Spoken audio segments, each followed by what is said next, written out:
Hey guys, it's Carla. Today I'm starting with a raw sienna background and I've got my sketch already drawn on. So now with a flat synthetic brush, I'm mixing up a sky color, and you can make the sky any color you want, but I do like these warmer tones. But I'm just kind of watering this down and blending it all together so that you kind of go from yellow up to orange up to red. But you can just keep playing around with this while it's all still wet and get the look that you want.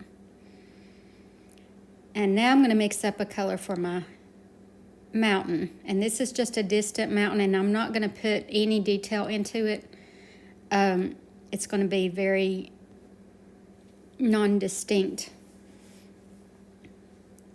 So I'm just loosely brushing this on, and I feel like that's a little bit too light. I didn't want it quite that light. I want to warm it up some, so I'm going to add some more blue and red. So this is just a violet color.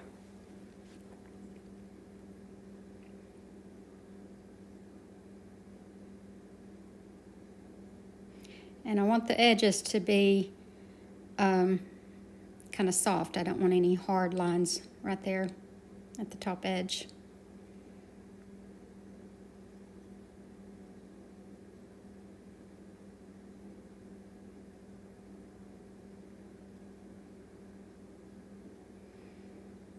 So right here's where the tree trunk is, or the limb for the tree. So I'm just skipping over it.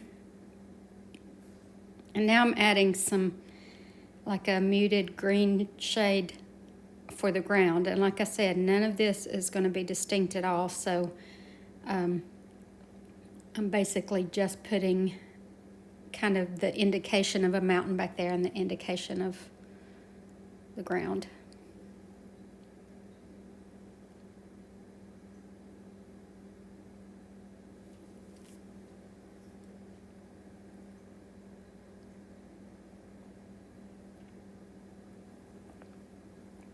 All right, now I'm mixing up a color for the base color for my tree.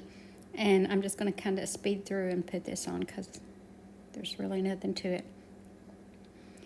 And now with the tip of my finger, I'm just going to kind of circle in a little white circle for my sun. And I just did that so that it can be drying while I do the rest of this.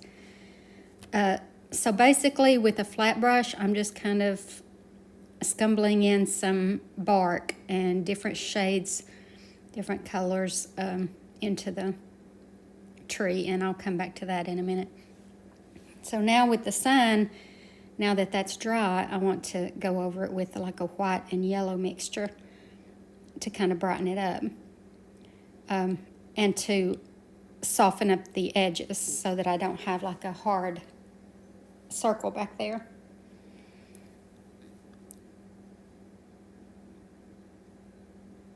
So it needs to be lighter right around the sun than it is in the rest of the sky.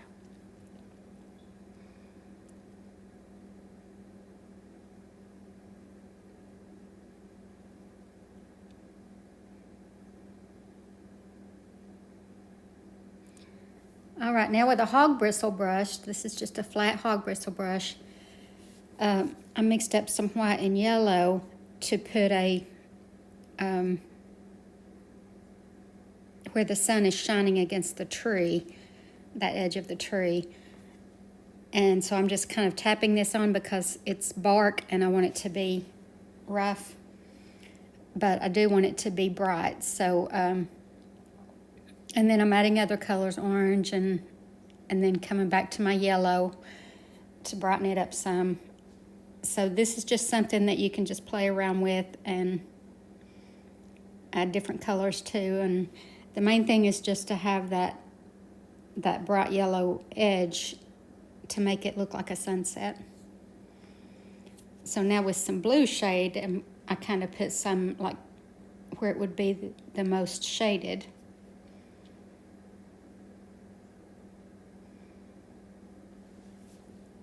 And I want to put some of that blue into the tree. So just play around with these colors and until you get the look you want. And it helps to step away from your painting and come back to it and get a new perspective on it to see if everything's looking right. So, but now I'm just scumbling in some deeper areas between the bark.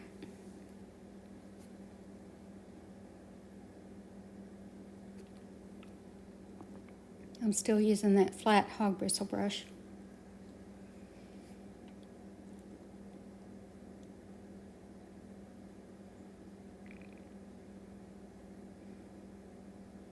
Now I decided I also wanted some of that violet in there, that purple, to bring out the colors in my mountain.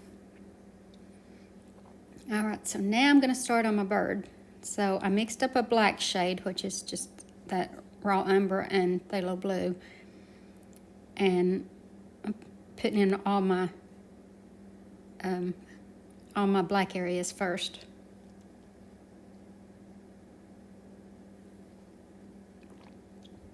So whatever brush you're comfortable with, this is just a small round synthetic brush, but just use what you're comfortable with, and it helps to water this paint down a little bit when you're going into these smaller areas where you want skinnier lines.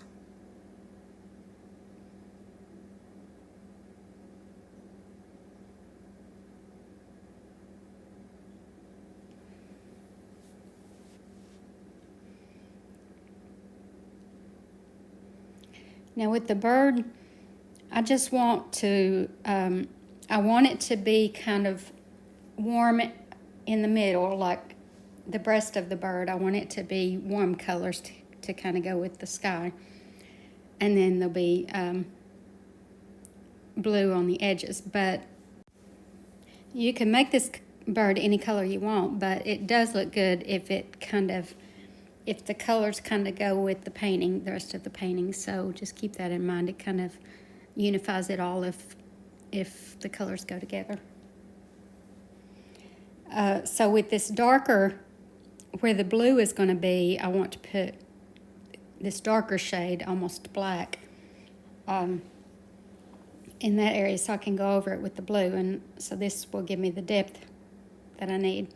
And I'm using a flat synthetic brush for this, like the edge of the flat synthetic brush. And that just kind of creates my loose feather look.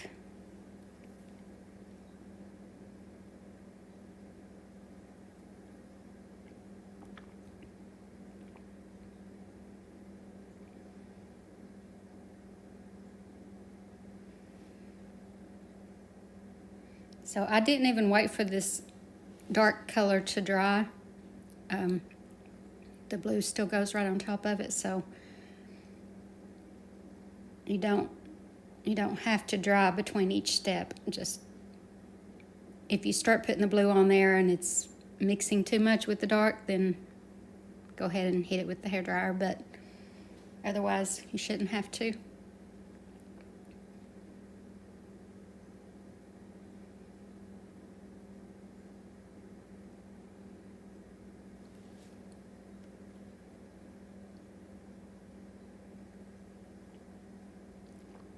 So this is kind of a red and brown mixture, watered down, just to kind of deepen the eye a little bit, so it doesn't look like the eye is just pasted on there. And then I'm just brushing that into certain areas. So I'm just kind of playing around with it and making it up as I go, as far as where to shade everything and where to put what colors. So. And like I said, the colors don't matter so much as the shade matters. Like where it's dark, where I've got it dark, it needs to be dark. And where I've got lights, it needs to be light. But colors really don't matter all that much, as long as they, and they don't even have to go with the painting like the rest of the painting. They don't have to match or anything. You could have this colorful bird in the midst of everything else, and it like really stick out, but I just wanted everything to kind of go together. So down on the bird's belly, it's going to be more shaded, and underneath the beak. So just keep all that in mind so that your bird is shaped right, so that it looks kind of three-dimensional and has the right shape. So this is just a very light blue that I'm highlighting with.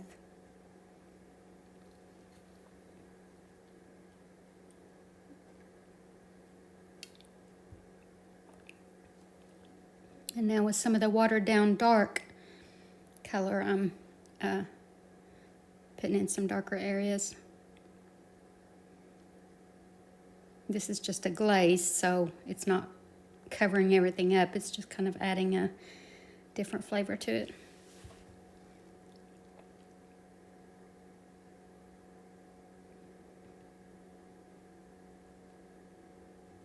So I'm just going a little bit darker right here at the bottom of the belly to kind of give it more dimension, and underneath the beak.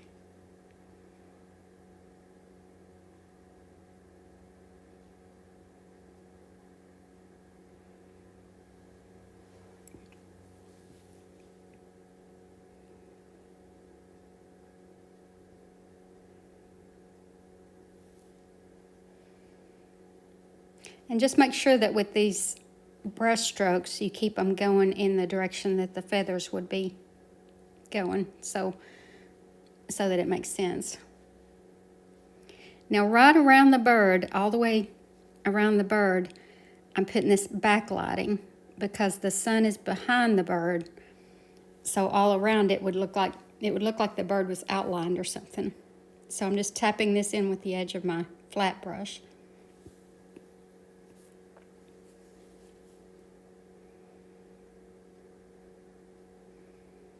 And I wanted to soften that mountain a little bit and make it look like the sun was hitting it right there. So this is just a hog bristle brush. And now with the hog bristle brush, I'm going to start putting my sun rays in. So I want to wipe it on the paper towel because I don't want much paint on the brush for this technique. And I'm just using the side of the brush just very lightly to scumble this in, and I'm dry brushing because, like I said, I don't want it to be real bold at first. This is supposed to be kind of a soft, transparent look.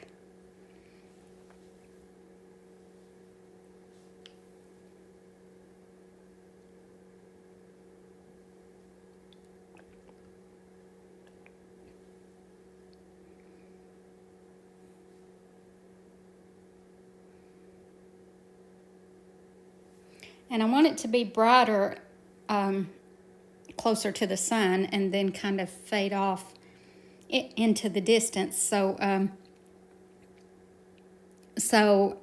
with my second and third and fourth coats or whatever, I'm mostly staying right there around the sun so that it just kind of continually gets brighter right there.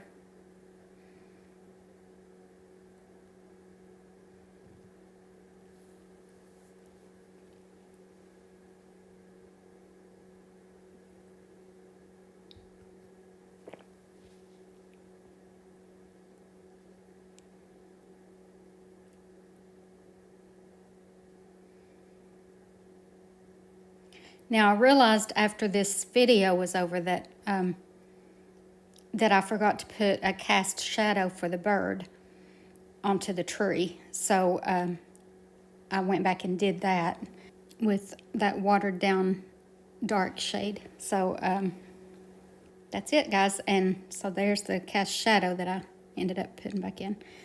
So I hope you all enjoyed this, and thank you so much for watching. Hope you have a great day, and God bless you.